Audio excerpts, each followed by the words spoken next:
अस्सलाम वालेकुम, नमस्कार, आदाब।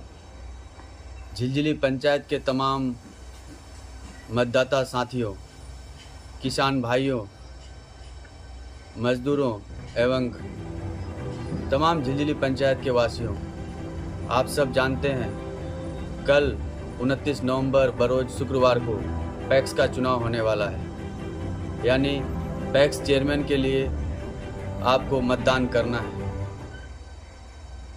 पैक्स का चुनाव मैदान में आप सब जानते हैं कि इस बार 6 प्रत्याशी चुनाव के मैदान में हैं।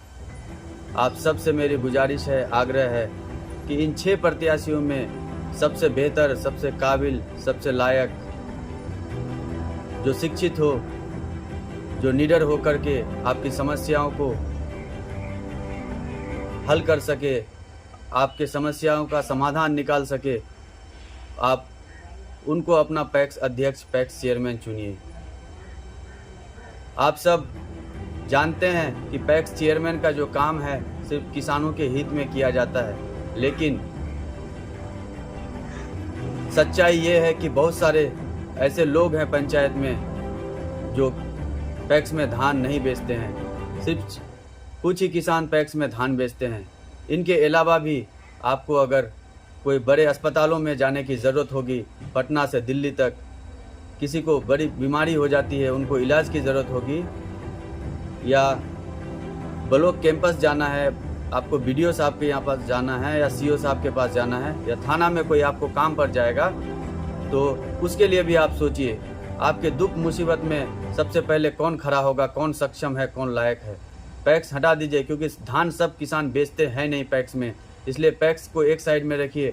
आप ऐसे प्रतिनिधि को चुनिए जो हर तरफ से मजबूत हो, हर तरह से सक्षम हो, हर तरह से लायक हो। आज एक आवेदन लिखने की ज़रूरत पड़ेगी, तो आप इस चीज़ का मंथन कीजिए, विचार कीजिए कि आपका जो प्रतिनिधि है वो लिख पाएगा कि नहीं लिख पाएगा। आपको थाना में जाना पड़ेगा, कोई समस्या हो जाएगी, कोई मामला हो जाएगा, कोई घटना हो जाएगा, तो आप इस चीज़ पर विचार कीजिए, सोचिए कि आप जिसको प्रतिनिधि, जिसको चेयरमैन बनाएंगे, आपका प्रतिनिधि थाना में जा करके बड़ा बाबू से, एसएचओ से सही सलीका और तरीका से बात कर पाएगा या नहीं कर पाएगा। आपको बीडीओ साहब के पास जाना है, सीओ साहब के पास जाना है, वहाँ जाके आपको कोई परेशानी होती है, कोई समस्या होता है, तो आपका प्रतिनिधि, आपका चेयरमैन जा करके बीडीओ साहब से चढ़ के उससे बात कर पाएगा कि नहीं कर पाएगा।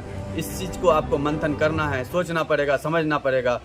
मैं ये नहीं कहता हूँ कि सिर्फ मैं एडवोकेट हूँ, मैं एजुकेटेड हूँ, मैं शिक्षित हूँ तो मैं ही लायक हूँ, ऐसा बिल्कुल भी नहीं है। मैं ऐसा नहीं कह रहा हूँ। मैं आप सबसे ये गुजारिश कर रहा हूँ कि आप लोग सोचिए, विचार कीजिए। मैं ये चाहता हूँ कि जो है ये चेयरमैन की जो कुर्सी है ये किसी दलाल के हाथ में ना जाए, बल्कि एक लायक व्यक्ति के हाथ में जाए, एक शिक्षित व्यक्ति के हाथ में जाए। मैं यही गुजारिश आप सबसे करता हूँ। आप लोग जब कल मतदान देने आएंगे, वोट देने आएंगे, तो एक बार ज़रूर विचार कीजिएगा। आप आने वाले भविष्य के लिए, झिलझिली पैक्स के भविष्य के लिए, आने वाले मुस्तकबिल के लिए, अपने बच्चों के भविष्य के लिए भी आप चिंता कीजिए, क्योंकि आपको सोचना चाहिए, आपको विचार करना चाहिए। अगर आप नहीं सोचेंगे, आप 200-400-500 रुपये में अगर ले करके अगर आप एक चाय पी करके आप किसी को वोट, गलत व्यक्ति को आप चुन लेंगे, तो कल आपकी समस्या, आपके किसी समस्या में आपका प्रतिनिधि खड़ा नहीं होगा, आपके किसी मुसीबत में आपका प्रतिनिधि खड़ा नहीं होगा। इसलिए मैं पुनः आप सबसे गुजारिश करता हूं, आप सबसे आग्रह करता हूं कि एक बार ज़रूर